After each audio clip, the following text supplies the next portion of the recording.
So, dropping the kids off for school and about to hit the road, heading to Clemson, South Carolina.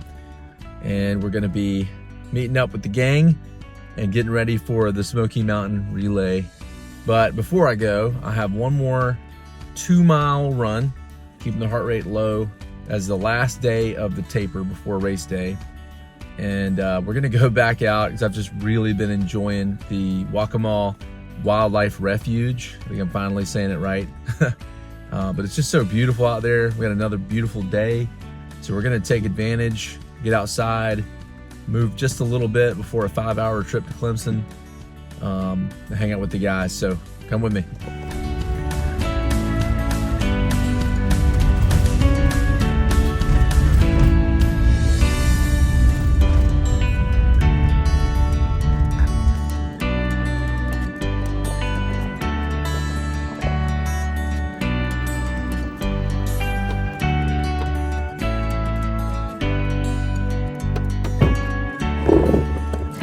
All right, we're out here. Welcome back to the refuge. We got a 2-mile run today, nice and easy. And I want to get right into where my head is right now, because it's hard not to just be thinking about tomorrow and the beginning of this race. But I know that there are 4 things that need to be on my mind today. And as I'm thinking about those things, I'm going to try to really think about them on this run and enjoy the run. Let's enjoy today and not be caught up in tomorrow. But 4 things I got to do. First thing I got to do is I got to follow well, because I really want to do this well. First thing I got to do is I got to follow well, and mainly that's trusting the process. You know, it's the day before. I am feeling really good. You know, any other day I'd want to push and run longer, but to literally just run the 2 miles and trust the training and feel better going into tomorrow. If I could feel better than I do today, that would be amazing. So I feel fantastic. But I got to follow well, trust the process. I got to eat well. You know, there's a lot of variables between now and race day. One of those is the travel. It's 5 hours to Clemson and then another couple hours tomorrow. You never know how driving is going to affect your the way you feel. So I know I need to make sure everything else is consistent, and I'm not throwing any other variables in there. So I need to eat well. I need to stick with how I've been eating, which is really well. If maybe I could afford a few more carbs, but don't take too much liberty. I need to eat well. I need to leave well, right? I got a wife, I got 4 kids, my wife's gonna be doing it all the next couple days. And God bless her, she can handle it, but I know it's a lot. So I need to make sure that I leave well and I don't add any stress to the mix on my way to the Smoky Mountains. But then all that really, honestly, just to finish well. I think about Stephen Covey. He says, you know, begin with the end in mind. So I know where I want to be at the end of this race. I know what I'm coming back to. And so I want to finish well. I think about Paul. It's really cool if you look at scripture and you look at the life of Paul, who had such a crazy life. In Acts 20, Paul says, I consider my life worth nothing, that only that I may finish the race marked out for me, right? And fulfill the call that God put on my life. And then you fast forward, so that's Acts 20, and then you fast forward to Paul's talking to Timothy, 2 Timothy 4, and he's saying, I did it.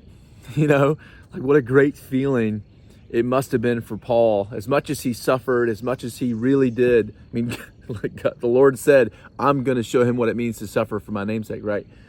Paul knew he was going to suffer, but he finished the race. He finished well.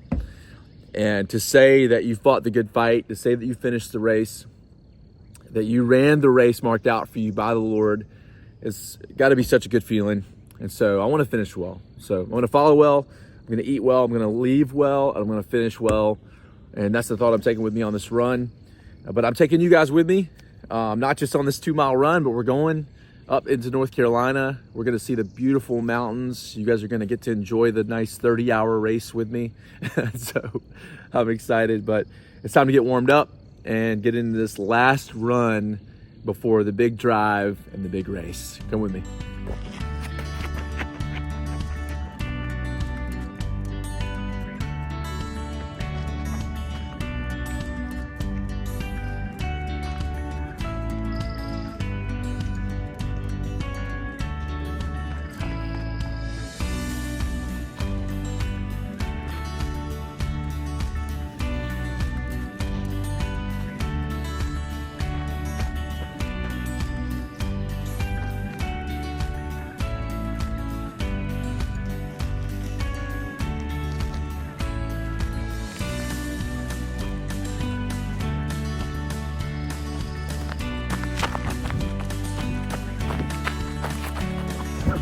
I mean, maybe for the first time in 2 weeks, I don't feel like I'm starting this run working through pain.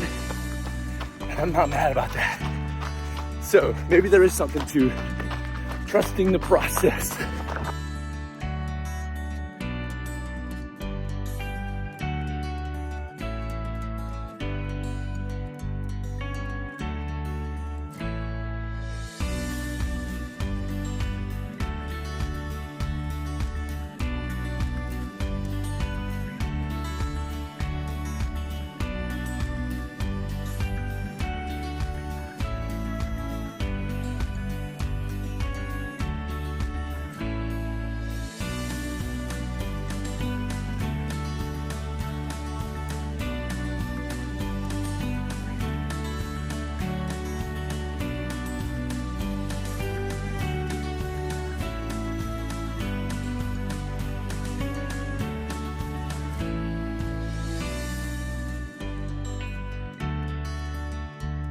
All right, ladies and gentlemen, last run in the books. Easiest 2 miles ever. It's surreal to look back on hundreds of miles of training now for this weekend and realize that I've now done all the training that I'm gonna do, and now I just have to trust that I put in enough work to go out there and do my very best. But I wanna share something with you guys that happened on this 2 mile run. And then I really want to share with you why I feel like this particular run is probably a moment I'm going to look back on that shaped the next season for me. So I'm a mile in, it's time to turn around, and I'm on this particular path. And as I look ahead, I can see something that looks really cool. It sort of opens up, and I'm not really sure what's down this path. So instead of turning around, I decided to keep going, and I discovered the most beautiful hidden park in the Waccamaw Wildlife Refuge, and it's on the river. And I had no idea that this particular park connected to the river. And I just kept thinking to myself, if I had turned back at the 1 mile marker, right, to get back to my truck at the point of hitting 2 miles, like I was supposed to, right? If I had turned back, I would have missed it. And I'm thinking about, man, I'm telling you, running without pods in will change your life. And so significantly more time to think than I realized. But as I was thinking about this, and y'all, big picture, really what I want my life to be about, let me tell you that story a little more vaguely and see if you can pick up what I'm putting down. I'm on my run. I'm running the race. I'm doing the training. And I reached the point where I was ready to turn back. But just ahead, I could see something glorious. I wasn't quite sure what it was, but I knew if I turned back, I would never know. And so instead, I chose a better route, pressed on, and I got to run into the most beautiful experience. And that's really what I want my life to be about. When I think about the Apostle Paul, the thought I took with me on the run, he wanted to finish the race. And in 2 Timothy 4, he did it. He said, my life's coming to an end, but I fought the good fight. I ran the race marked out for me by God. And you want to know what? He was filled with joy. And Paul got to see and experience things that he never thought possible because he didn't turn back. He was running his race, and many times in his life, when he looked ahead, he couldn't quite make it out. But he knew if he kept running, that he was going to see and experience something unbelievable, unimaginable. I want that for me, and I want that for you, that if we'll just keep running, and we'll run the race marked out for us. At times, we may not be sure what we see when we look ahead, but if we keep running, then we're going to get to see and experience something unbelievable.